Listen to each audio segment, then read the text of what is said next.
Chit Chat with Miss J. Come on and join me. And let's talk about your love, your life, your happiness, and everything in between. Get into it. Get into it. Hey, y'all, welcome to Chit Chat with Miss J today. I have two special guests on here today, guys, and it's going to be memorable. So make sure you tuning in and make sure you're paying attention. So first up, we have Mr. William Castro, who is a violence prevention professional with the Spark Foundation. He's also a community health worker. He also is a reentry expert with Operation Gateway. So Mr. Castro builds safe, thriving communities in the WNC, which is West North Carolina. Boom, we knew that. That's right. By helping us move reentry to those who are involved with the criminal legal system. Also, Mr. Castro is creating a podcast. Now, this is important. You guys need to follow his podcast page to get updates on when he's going to be going live, because that's going to be important. That's going to be at IG at Seeds of Greatness Podcast. That's all one, no spaces, no underscores, no nothing. Be sure to follow to get those updates. And also his personal IG is I am Cast Iron. That's I am CASTIRON. Follow him on his platforms, guys. You don't want to miss that. Second up, we got Mr. Lindsay Blackwell, who's an entrepreneur. He's a residual income teacher. He's a father and an awesome man of God. We always applaud men of God. And you can follow him on his platforms at Selfmade Lino on IG. And that's Selfmade LINO. Follow him, guys. So, Mr. Castro, we're going to start with you. Won't you expand and tell us exactly what your introduction entails? Tell us what your business is, how they help the community. What do you have to offer? Mr. Castro. William. Did he go out? I make a service, maybe. Yeah, maybe it's the service. So, Mr. Blackwell, why don't you start? Tell us about your business. I'm just showing people, basically how to, start a business from home, teach them how to make residual income, because jobs are not secure. So, while you're still working your job, you can build something on the side, basically to build that, to grow it to where as though you basically don't need your full-time job, because jobs are not secure. You feel me? Like, you got to put in a 2-week notice before you leave the job, but, they don't give you a 2 weeks notice when they're about to fire you, so Right. I just teach people how to do work one time and get paid over and over and over for it, but in 5 to 10 years, or 20, 30 years, however long you're living. So that's what I teach people how to do. Make residual income from home on things that That's you can't live awesome. without. That's actually beneficial. All right. So, Mr. Castro, you back? Can you I'm back. expand on your introduction for us? Yeah, absolutely. First of all, thank you for having me. My name is William Castro. And just to give you a little bit of background on what exactly a community health worker is, like, we're basically conduits. Like, we connect people to the resources that are in the community. And the things that stand between people and the resources, we call them social and structural determinants of health. So all of these things add to toxic stress. Toxic stress, as we know, reduces not only the quality of life, but the length of your life. So some of the social determinants of health are access to food, healthy food, access to education, access to jobs that pay you enough to live in the city that you're in. That's a really big deal, especially around here, because it's really expensive. If you're involved with the criminal justice system, if you've anything of that nature, all of those things stand in your way from being a productive, contributing member of society. So with Operation Gateway specifically, when people are coming home from prison, I'll make contact with them 90 days before they come home, figure out exactly what they need, make a list, make a plan. Then as soon as they come home, pick them up, talk to them, tell them my story, because I did 12 and a half years in prison. I have lived experience. And then start getting them connected to these resources. And then each little victory builds their confidence in themselves, because at the end of the day, like, people won't go after something because they don't have the confidence. And in the course of me doing this, I kept meeting all of these people who, if you just go off of where they're from, they shouldn't be where they are. And Exactly. listening to their stories was super inspiring. And it like not only gave me hope, but whenever I would tell these stories to my clients, it would give them hope. And that's what inspired the Seeds of Greatness. Because each of us Yeah. have something inside of us that we do really well, but we doubt ourselves. Exactly. What if that thing that you do really well is the thing that can give you the life that you wanted? So that's really all it is, just showcasing people's stories and just slinging hope. Everybody needs a little bit of Yeah. hope. I know that's right. So followers, listeners, you know, if you have any of these problems, you hit one of these two guys up on their platforms, and I promise you won't be disappointed. So Right. Thank we're you. going to jump right into this chit chat because we got some things to talk about. That's just what we do around here. Just some things to talk about. Give me a second. 1 second. I have to go off screen for 1 second, but please be patient with me. I'll be right back, guys. Okay. Okay. Hey, Miss J is back, baby. All right, so let's jump right into it. So my topic, first and foremost, I want to talk about identifying the problem in your everyday relationships. Now, when I say relationships, I don't specifically mean between man and woman, husband and wife, boyfriend and girlfriend. I mean like relationships in your home, with your children, with your parents, with your family, with your friends. Those everyday relationships that we can't identify the problem when there's always a problem, right? So let's talk about how we see the root of the problem, right? So if the root of the problem is somebody else, if every time you get into an argument and you can always point your finger like, I know it wasn't me. I know I didn't start that. I know that it wasn't, but do you take any accountability for your part in it? Like, can we identify that the root of the problem is always ourselves? Because it takes two people to create a problem, right? Yeah. So tell me what y'all think about that. Tell me how y'all feeling, because I feel like that's how I feel about it. Like, we are our own worst enemies. We are the 100%. problem in most relationships because we don't identify the problem within ourselves. That's my stance on it. So I open the floor up to you guys. It doesn't matter which one of y'all answer first. So just let me know what y'all feeling about that. All right. You can go first, bro. Okay. I appreciate it. So personally, I like to practice this thing. I like to call it radical accountability. So, and I use it in every aspect of my life. And it helps me have peace. So for example, let's say like you and I are talking, we're friends, and you get mad at me, and then we end up in like this big argument, this big, huge thing. There are things along the way that I did to contribute to that, right? Okay. And if I can identify those things, I can own my side of it or clean up my side of the street, as some people like to say, then I'm at peace with the situation. There's an old saying, wherever you go, there you are. If I had the same problems with friends, family, and even loving relationships over here, then I move over here and I'm running into the same thing. Like you said, like I'm the problem, you know what I'm saying? Exactly. And I know that's hard to accept sometimes. And it's hard, especially if I haven't developed a habit of reflecting. But I've found that when I reflect and I'm like, damn, I shouldn't have said that. Or maybe I said that at the wrong time. Or maybe like I shouldn't have said anything. Maybe they just wanted me to listen. Then I find that most of the time these miscommunications and these situations that become problems are handled before they blow up. Another thing I found is like, if two people are heated, a lot of times what used to happen when me and somebody were in like an altercation, an argument or something, like their energy would be up here and I would try to match or pass their energy to like shut them up. And then they would do it to me. And next thing you know, we like this. At some point, at one point, one of us got to be like, listen, like, let's just take a moment. Let's take a deep breath. Let's figure this out, because yelling at each other is not going to work. So that's kind of like a piece of my take on it. You said something in your explanation that caught my ear that was like, dang, I wish I would have thought of that. Reflection.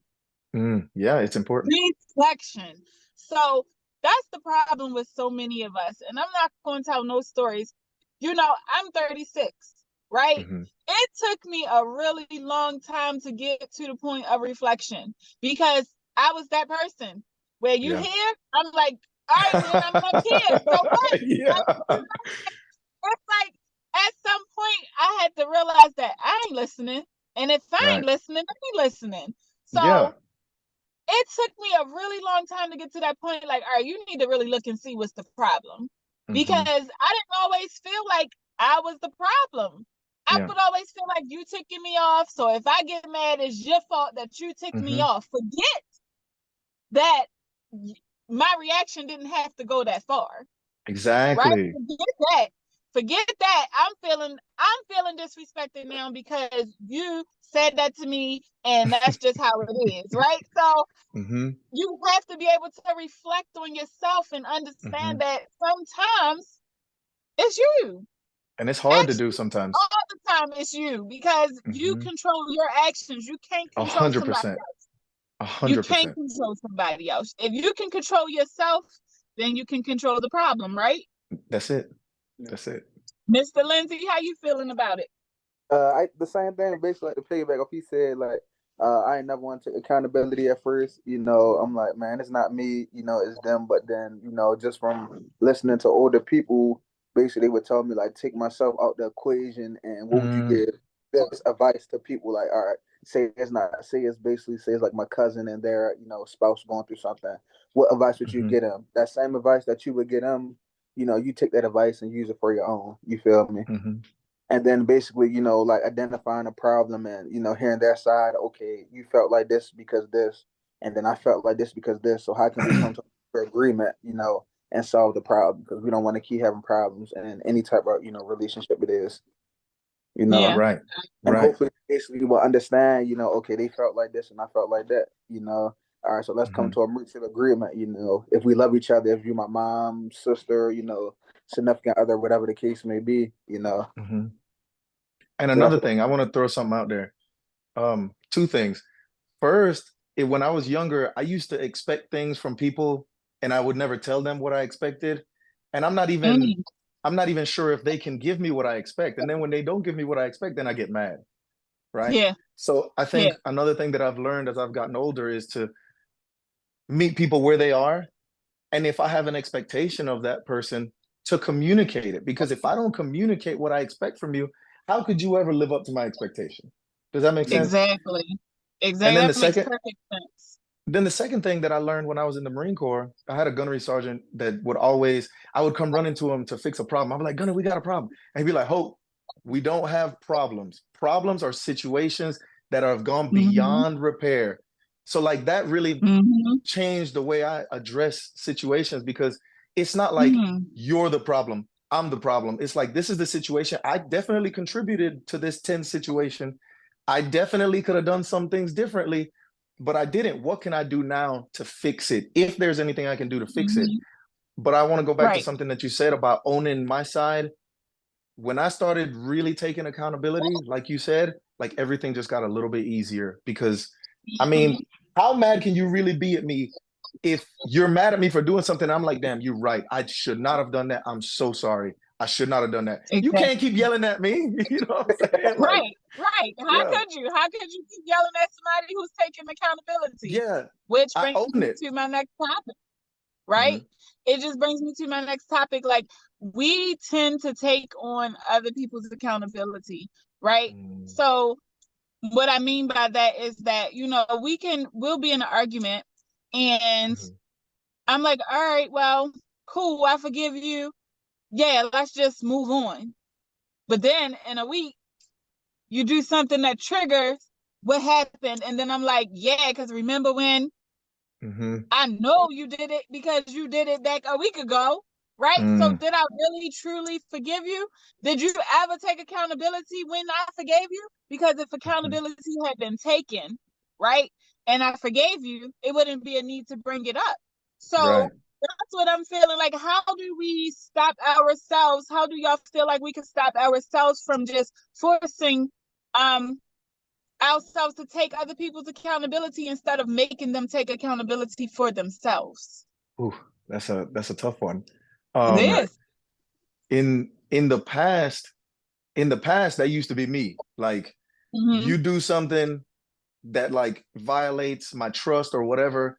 Well, I mean, in the past, I would just like cut you off. You know what I mean? Yeah. Now I'm learning to be a little bit more gracious. I'm learning to treat people the way I want to be treated. So it's still a little challenging because people take accountability in different ways. Like some people, Mhm. like I got some friends, if I do something or say something wrong and I say my bad, then that's enough. I got other friends that want to make sure that I know exactly how my actions affected them and everything moving forward. And until they get that understanding, they can't really let it go. So Yeah. it kind of goes back to understanding the person that I'm dealing with, because I got some people that they don't want you to apologize to them. Like they don't care. Once you're like, dang, I shouldn't have done that. They're like, all You right, cool, cross let's that move line, on. you stay over there. Yeah. So it's another challenging thing for me to want everything to be peaceful, but at the same time, want to make sure that if I do put my trust in this person again, I'm not going to be put in the same situation again, looking like a fool because I trusted you a second time. So it's tough. Mhm. Yeah. Yeah. Mr. Lindsay?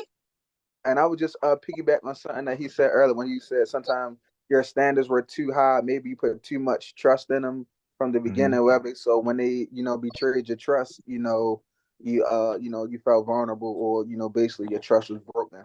So you Right. just keep everybody at the same. Don't expect too much from people. Right. That's basically too much from and yeah, that's basically it for right now. Don't expect too much from people. And I I think, want to piggyback off of what you're oh, go ahead. saying. Hmm. Expectations. Somebody told me one time, if we lower our expectations of others, we be less disappointed, right? Right. No Because expectation, no we letdown. expect so much from people these Hmm. days, and just like you said, we can expect you to be doing something, but when you can't deliver what we expect, and then we got a problem with that. Right? You So mad. if we drop those expectations, how could you have a problem? Hmm. You're creating the problem. That's bringing Yeah. us back to the initial point. At Yeah. some point, we have to It's me. realize we are the problem. Right. We have to start with ourselves, right? So we have Hmm. to be able to drop our expectations at some point so that somebody else can have a little bit of grace. Because we Right. take that Right. away when we expect them to be who we want them to be when they just themselves in the first place, right? Hmm. Yeah, And and that's then Mm-hmm. because what you just said about them just being themselves in the first place reminded me of something. Um, and this is more toward like romantic relationships than like friendships or whatever. Like in the past, like I'll meet somebody and in my mind, I create this fantasy like this person is perfect. And that's not Mm-hmm. fair to the person because ain't nobody perfect. So then Right. as they start showing me, as I start seeing who they really are, it starts creating like cracks in this image that I got in my head. And then Mm-hmm. like I'm mad when I'm the one that created that image in the first place. You know what I mean? Exactly. So today what I do is it's a little bit different. So now today I feel like there are different things that have to line up or match up in order to like be quote unquote compatible with somebody. So one of the first things is like, and I want your opinion on this, is I feel like my level of masculinity has to match your level of femininity in order for us to be in a relationship or have anything productive. Because like if I come in the house, like I like really feminine women. You know what I mean? Like I like girly girls that like to dress up, like, you know what I'm saying? So if I walk in the Mhm. house and you burp and punch me in the arm and say, "What's up, bro?" I'm gonna be like, "What?"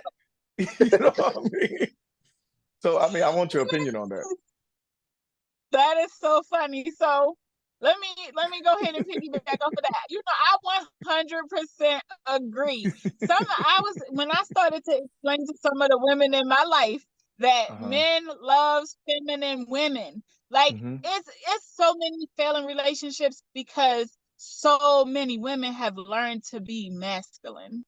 Hmm. And what I mean by that is that, we out here, we working, we doing it for Hmm. ourselves, we single parents, we building our own homes and businesses. So at some Hmm. point in the mind of a single female woman who's doing everything herself, she like, Hmm. what I need a man for, Hmm. right?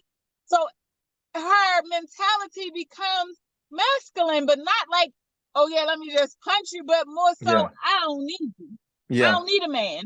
When realistically, it's a balance, right? Right. So if you can't maintain femininity while building a home in your single life, you know, it's going to be structurally hard for you to build a life with a man who's already masculine. That's just like me saying, right, I want a masculine man, but I'm masculine as well. So how is he ever going to be happy? Right? Yeah. You can't wear sweatpants around your man all day, every day, and expect him not to look at the next woman. He's going to be like, what am I looking for? Like, you're not feminine. But a lot of people don't have the honesty to say, you're not feminine enough. I need you to be this way. We don't have those discussions anymore. So yeah, I agree 100%. There has to be a balance between, I don't want my man to be like, yeah, let's go to the mall and shop up, get our nails done. Let's go do that. Like, you too feminine for me. Like, that doesn't work for me. So, but see, the thing about it is, it's like I'm not saying that every woman has to be super feminine. I'm saying that, like, I'm attracted to the super feminine women, because I know couples where the man isn't that masculine and the woman isn't that feminine, and it works perfectly. I'm just saying that those two things have to align. Like, my level of masculinity, if it doesn't match your level of femininity, it's just not going to work. From the beginning, we're destined to fail. You know what I'm saying? So it's like, I had to take a step back, because I've met some really beautiful women, like, and when I met them, like, we were out, they were dressed up. So I'm like, wow, she's incredible. As soon as we get to, like, know each other a little bit, I start seeing some little masculine ways, and I'm like, kind of turned off. And I had to just be honest. I didn't say you need to be more feminine. I just realized, like, the initial attraction wasn't what I thought it was, because dressed up, like, you look like a princess or a queen, but then like you say, it's sweatpants all day, every day, and like burping, farting, all that. Like, that's just not for me. You know what I'm saying? Other people might not care. Exactly. Is that what it is? Maybe she got too comfortable around you, so she felt like she could be herself, like you said. Maybe that's what one of the reasons was. Maybe, but like, to go back to what she was saying, like, if somebody pulls up, if she's super feminine and the dude comes out and he's talking about going shopping, getting his nails done, like she was saying, the girl might be like, what is this? I thought, like, you were like a more masculine man. I just feel like those are some things that have to match up. Just like morals and values have to align, or there's going to be like a problem. And like the ideology when it comes to money also has to line up, or there'll also be, it's like 4 or 5 different things. If they don't line up, you're setting yourself up for failure, like out the gate. Like, it's going to be rough. Yeah, most definitely. I agree. You said something that I actually wrote it down, because sometimes I forget. So when I hear a point, I'm like, yeah, that's a good point. So you was like, you know, sometimes maybe they too comfortable around you. They got too comfortable. But let's be clear about one thing, right? Comfortability causes complacency. Facts. But yeah. So if you're too comfortable with something, that means at some point you have to be, Mr. Castro, you know what I'm about to say, you have to be uncomfortable enough to change what you're doing, to make it okay to change your situation. Right. Because if you become complacent, then now it's not working for nobody, right? It's not working for you, it's not working for me. And anybody in our presence is going to know that. Right. And another thing, so we're going to change it. When I was in Iraq, because I was in the Marine Corps and I deployed twice to the Al Anbar province in Iraq, they had signs everywhere that said complacency kills. And you're absolutely right. If when, let's say, I met this woman and I was driven and she was driven, and like we clicked because we both have goals, we're going after our dreams, whatever. Next thing you know, like, I'm not going to work, I'm not trying to build something, I'm not doing whatever, and I'm just up under her all day, every day. She might say that she wants me to be up under her all day, every day, but she really does not want that. Like, eventually she's gonna be like, what are you doing? Like, get up out of here. And at some point, even if she don't say, hey, what you doing, she's going to start to resent you secretly. Right. And then it's going to come out in her actions, which there's the problem. Because you didn't say anything. She didn't say anything. Yep. So y'all both creating a problem for one another that y'all both started on your own. Nobody's talking about what happened, right? Because now this is where we need to go back and take accountability. Yeah, right? 100%. Why didn't she say, hey, you know, it's not going to work for me that you're not working? Why didn't you say, hey, you ain't letting me work, so I just want to be here and be complacent about it? So whatever. So now we're creating problems for one another that we just don't even realize we starting. And then when it all goes bad and blow up, then it's like, it's you the problem. You betrayed Yeah. me, and that's Yeah. what made me like. And it's like, no, you're the problem because you never said that you was not okay with it. You said you wanted me to be here. So which do you want? Yeah. When really, communication. both of y'all was a part of the problem in the beginning. Facts. Yeah, that's the main thing. Facts. Communication is the key in any type of relationship. Communication. Facts. Facts. Another thing is Absolutely. I think we always have to have a vision. So like I know in my mind, like I think, damn, I want to be comfortable. But Mhm. nothing comes, like progress doesn't come from being comfortable. Progress comes from struggle. And like the Mhm. only time I feel like I'm like a sense of satisfaction is when I've accomplished something. So it's like Mhm. if there's no challenge, there's no struggle, there's no growth, there's no Mhm. feeling of accomplishment. Like, what is it really? Am I just gonna like lay down on the couch all day and eat honey buns? Like that ain't gonna get me Right. nowhere in life. You know what I'm saying? Exactly. That's Yeah. comfortability causes complacency. Yeah. And Very it's no simple. bueno. Yeah. Very simple. Very simple. So I want to know, how do we get to the point where we can learn to be humble, right? So me, Mhm. I'm still in my stages. I'm learning, right? Yeah. I don't pretend to be completely humble. I don't Mhm. pretend to be 100% accountable. I still Mhm. have my moments where I'm like, it was you. Yeah. It was you. And that's Yeah. what I said, and I'm sticking to it, period. I Yeah. still have my moments. It's a learning process. But when it Mhm. comes to my humbleness, I always go back at the end of my days and I'm like, what could I have done differently today? You reflect. Right? Right. What exactly? What could Mhm. I have done differently to be more humble today? Right? Because let me tell y'all something. When I could be fine all day long, but when I get into my car, I mean patience, humbleness, accountability, anything that's good goes out the window. I mean, I'm in the car, I'm like, I'm sick of this. I don't like it. No, we done. I don't like it. Right? Yeah. Dang. I have no humbleness just now. Like, Mhm. it was just gone. Right? So Mhm. it's like a building process for me. It's really like one of those things that this car really like, it takes away all my ability to be nice. And I'm like, I actually prefer to be a passenger than to be driving, because driving just makes Mhm. me a A mean psycho. person. Yeah. Exactly. And I have to realize that, like, if I'm in my car and I get into an argument, I know that I was the problem, because I knew when I Yeah. got into the car that it was going to be Mhm. a problem. It's just Yeah. that simple. Like, we have Well, that's to be able to recognize that. So learning humbleness is a problem for me, because I Mhm. know my weakness is certain situations, like being in my car, road Mhm. rage, traffic. Like, I don't like none of it. I don't like it. Gotcha. I ain't gonna pretend to, but I can learn to be okay with it, right? Mhm. So that's where I'm at. How do y'all feel about learning humbleness? How do you bring yourself back from having a fit? Because Mm. it's hard. It's It's hard. it Even is thinking hard. about it, it's a difficult thing. Like, how do I do it? Some people naturally just that meek and just can naturally be like, cool. But I'm see, a, it's people like me that's like, I'm meek 100, maybe 97% mhm. of the time, but that 3% of the time, it's like, where you go at? Like, you just not even the same person no more. I'm gonna let him go first this time. me. I would All just right, say go ahead, for, Lindsay.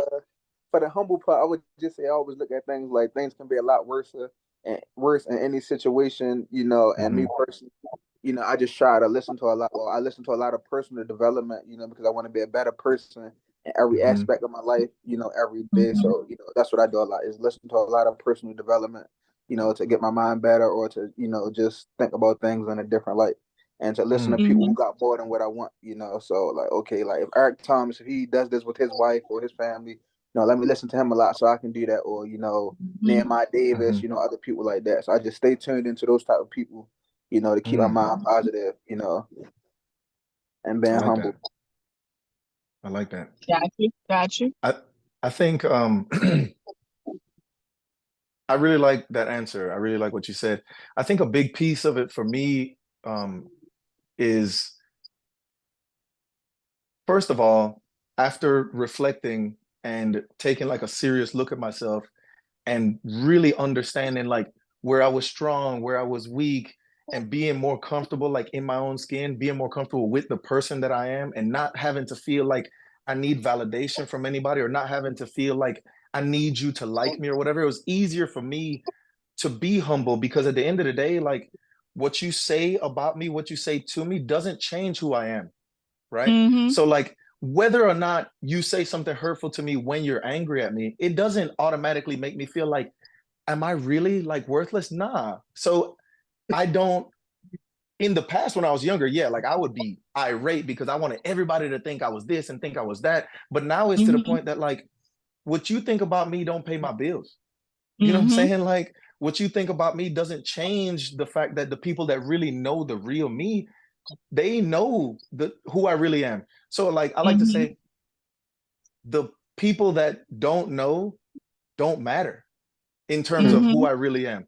So I don't have to go about my whole day, every day, trying to prove this or prove that. Another thing that's really helped me, it helped me be humble, especially like when dealing with like different types of personalities, is understanding that everybody's going through something difficult. Whether or not it's as difficult as what you're going through, if it's the most difficult thing they've ever gone through, it's the most difficult thing they've ever gone through. So like, that helps me meet people with a little bit of grace, a little bit more compassion, sometimes a little bit more empathy. There's some people I can't really relate to because I haven't lived the life that they lived. So I think just being comfortable in who I am and not needing outside validation from any and everybody has helped me be a little bit more humble, because at the end of the day, like, I know what I want to be, what I'm aspiring to be. And I feel like what Lindsay said was really important, because personal development is everything. You stop learning, you stop living, basically. So that just helps me be humble most of the time. Yeah, I can't say all the time. I 100% agree. You know what Lindsay said, and I was going to piggyback off of what he said as well, because it made so much sense when he said it. As entrepreneurs, new entrepreneurs, we are becoming leaders, right? So it's people who we look up to, like he said. When I feel like I don't have the information, I go to the person who I know do. I want to go to someone who has more than what I want, so that I can see what they got, how they got there, what they did to succeed, so that I can apply that to my life. So at some point I can get to where they at. Right. You have to align yourself with like-minded people so that you can better yourself. Yeah. Even if it's not like direct contact. If I want to be on Oprah's show one day. Right? Yeah. I want her to one day see my podcast, like this young lady got some information, and I love it. Yeah, right? Come here. I want Oprah to notice me. So you know what? Right now, she ain't noticing me, but you know what? I'm going to read her book to see how she got to where she is, so that I can become famous enough for her to offer me a seat at her table, right? Right, right. I like that. Yeah, so, you know, I agree with that 100%. We have to be able to recognize where we fall short and how can we fix that. Yeah, because there's so little of us that want to do that. It's true.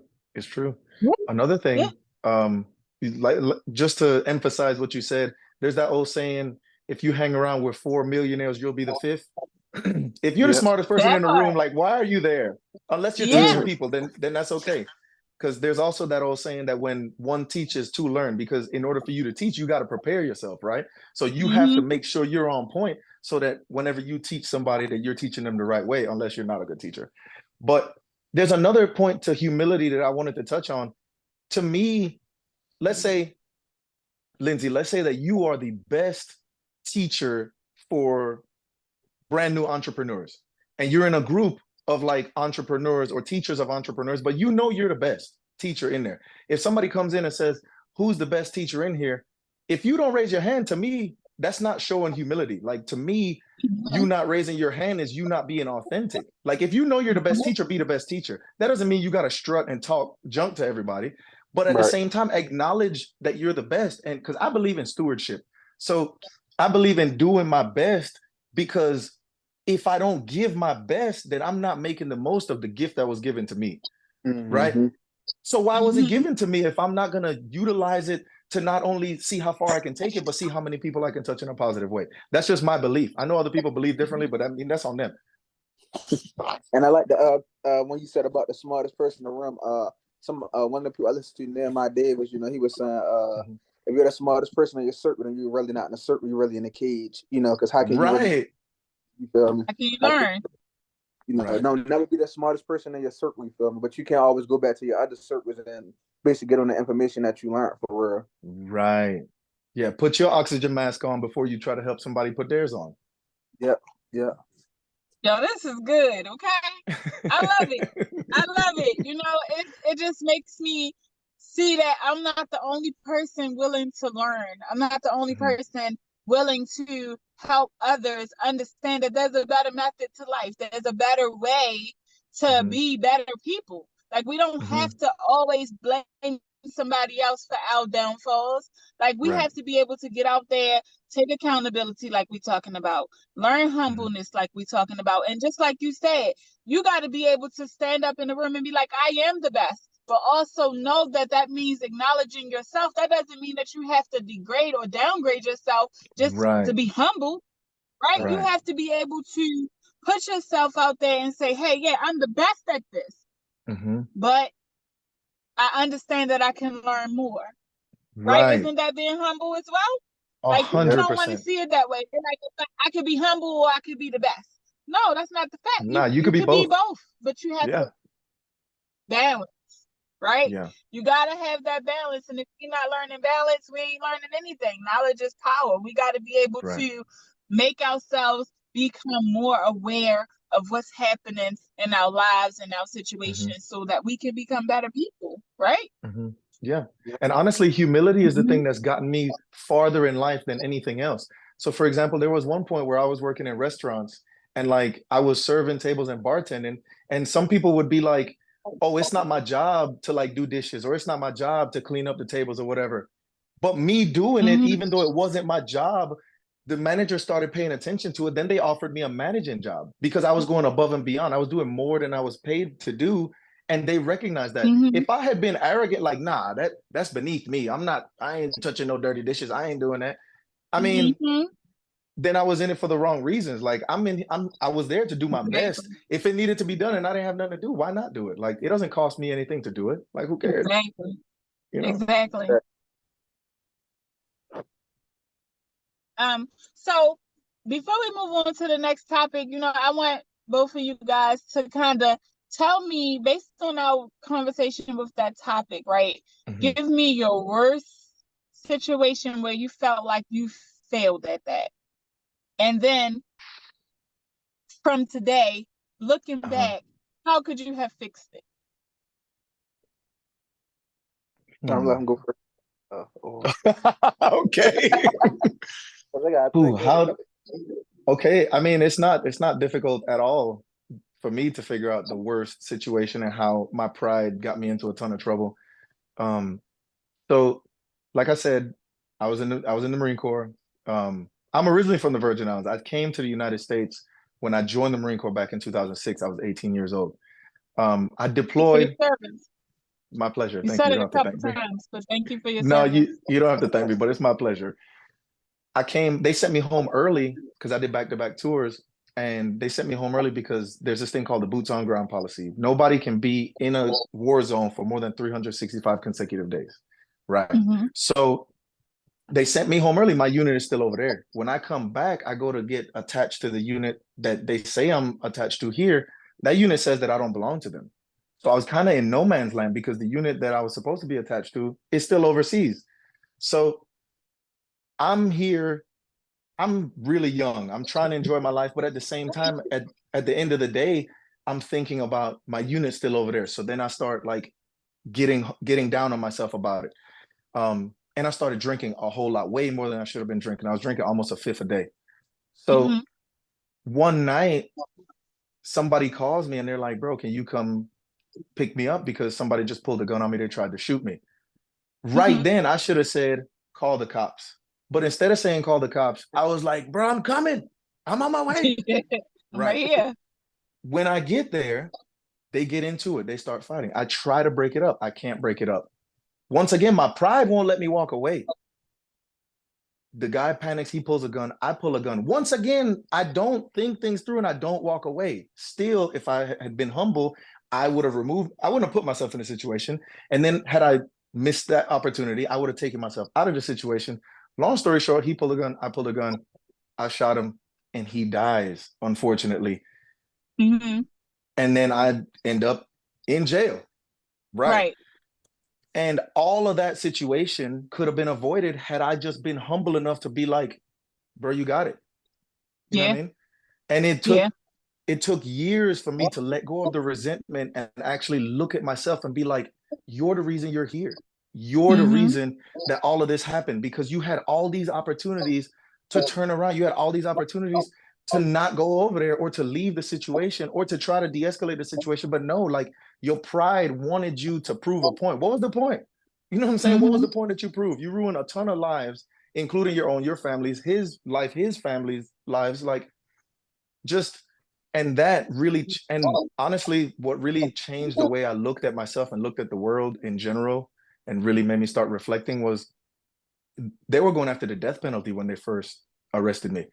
And I was in the county for 27 months. The first plea that they offered me was life. So they wanted me to agree to take a life sentence.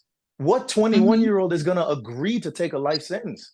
So like the world was no longer like all fun and games and joking around and just doing what I wanted to do when I wanted to do it. Now, when I walked back to my cell and it was a 71-hour lockdown. So every 3 days they let me out for 1 hour.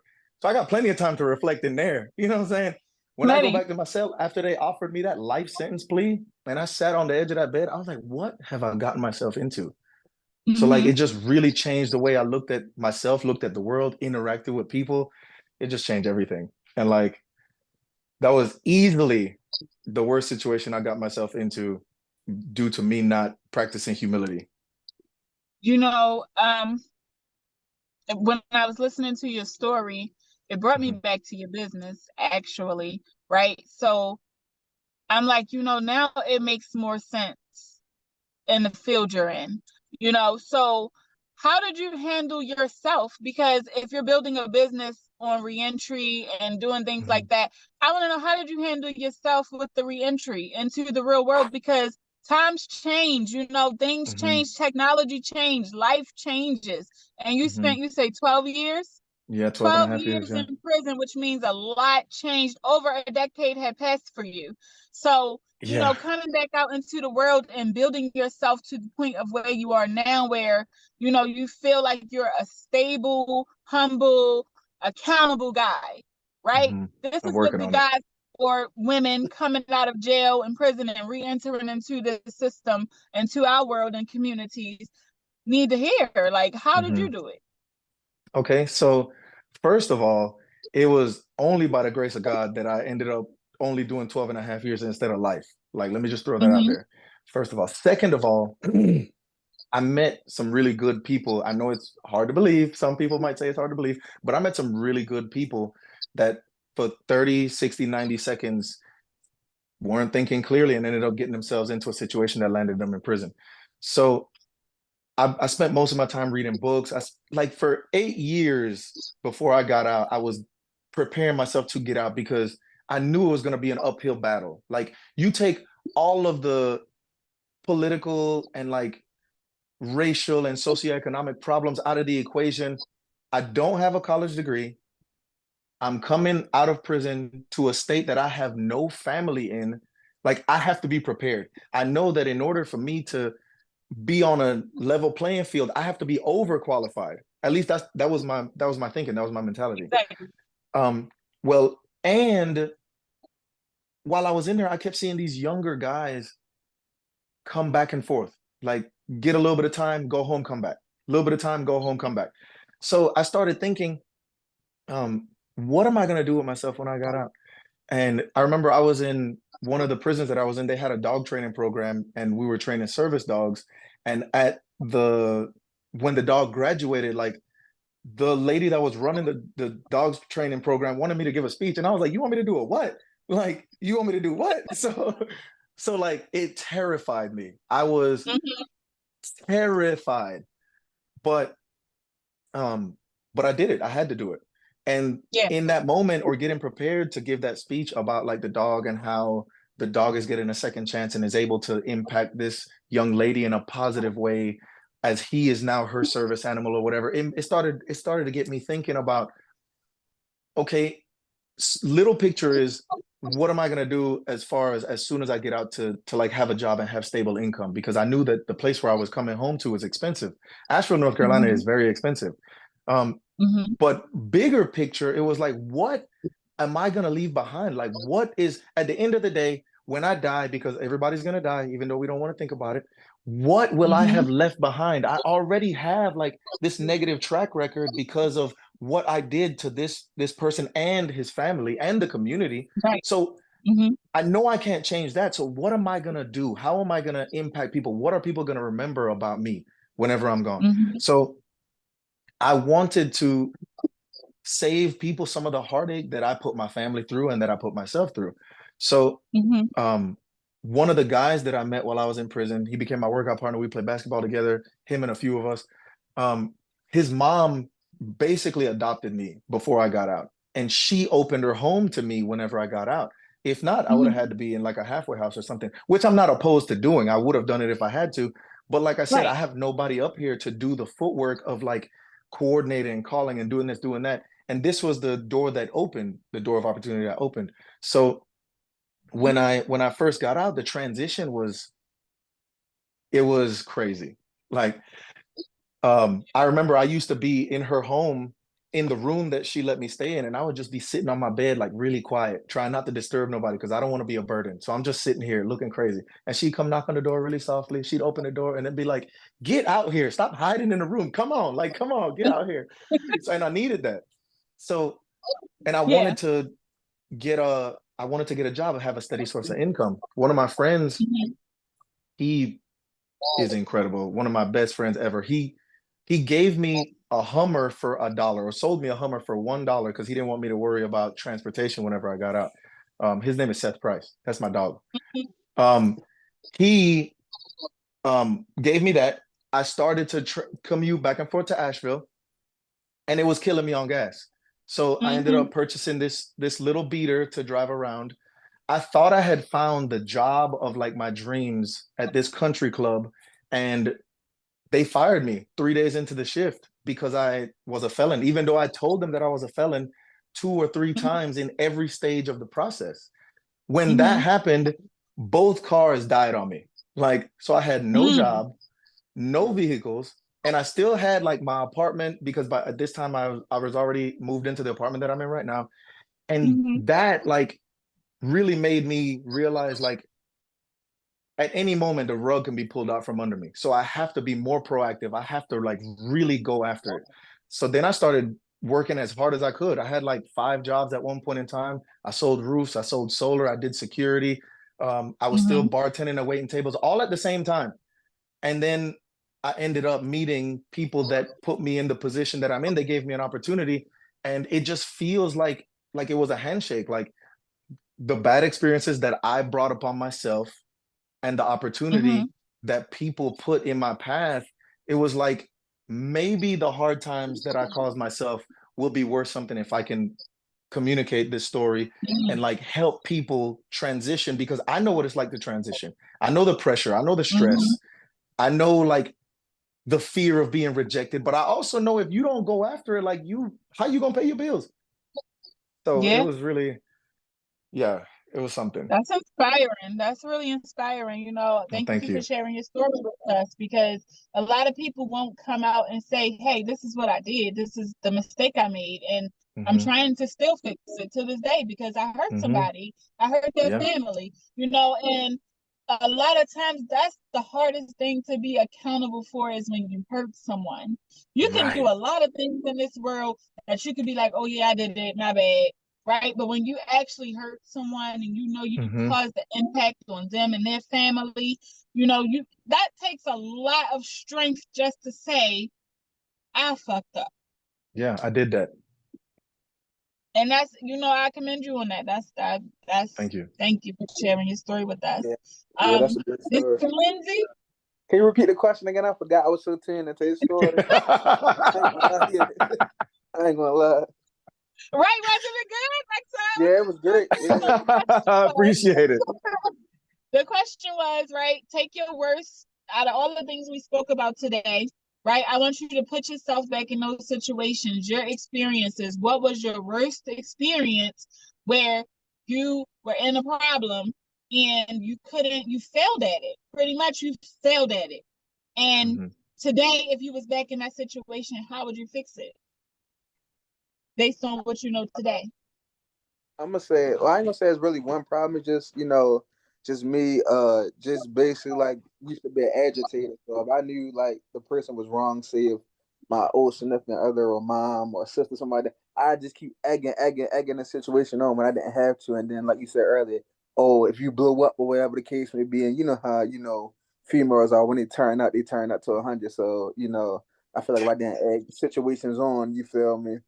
Because y'all hit below the belt, you feel me? No, Facts. you feel me? 1-2 punch, real quick. It's a problem. It's a problem. I shouldn't have egged on. You feel me? Like that's why I just stay quiet or try to resolve the problem. But that man with females, in general, whether it's mom, sister, significant other, whatever the case may be, just I learned not to egg them on. Like, especially all right, you're wrong. All right, let's see how we can get past it. Because as guys, technically we don't supposed to hold on or bring it up, like you said, bring up the past, whatever the case may be. So, I just try to let things go. Really forgive them. Yeah. Well, that's what I can say. I agree. I agree 100%. Being an agitator and being able to recognize that you're an agitator too, that's a big deal. That's good because when you can recognize that you were the problem or part of it at least, then that's where we can begin to better ourselves. So, I was going to tap into the next topic, but we right on the hour, so I don't want to take up all you guys Sunday. Because listen, I could talk all day long, right? I could talk all day long. That's the point of my podcast, right? Is to discuss and be able to get into these topics. Like this one was really good for me. So, I want you guys to think about coming back and sharing this next topic with me because I really want to talk about it and get into it. Like, this was really good for me, guys. Like, I really loved it. It was informational. I got something from you guys. I hope you guys got something from me. Definitely. And, I just think that it's good to be able to have these kind of open discussions to see, kind of where everybody's at with it. Like, is somebody thinking what I'm thinking? Could somebody relate to what I went through? Could somebody understand how I moved on from this? And to be honest with you, I know people who can use your services, and I'm talking about both of you guys. Like, so it's going to be beneficial, right? It's the circle of life. Like it's a dog eat dog world, right? So you get something from me, I get something from you, and as long as we both benefiting, who can be mad about that, right? Yeah, we're in Maryland too. We both from Baltimore, so we definitely got to tap in. We gonna make a lot. That's right. So if you guys will agree to it, I'll send another link in next weekend. Maybe not next week, probably sometimes during the week because I travel this weekend. But if you guys are available sometime next week, we can get this next topic in. Actually, in the next couple of days. Right, we can get this next topic in, and we can do that, and we'll send out another podcast, right? And we can get that going. I love it. It just makes me so happy to see that somebody else can relate. Somebody else can understand that we need to be able to support and uplift one another because the world needs that. It's not enough people out here to say, "Hey, you can make it back into the world once you come out. You can do it." I've been here.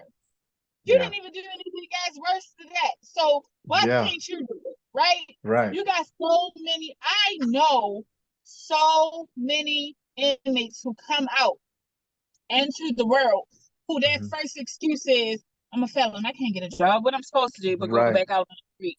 And it's just like, it's so much you can do.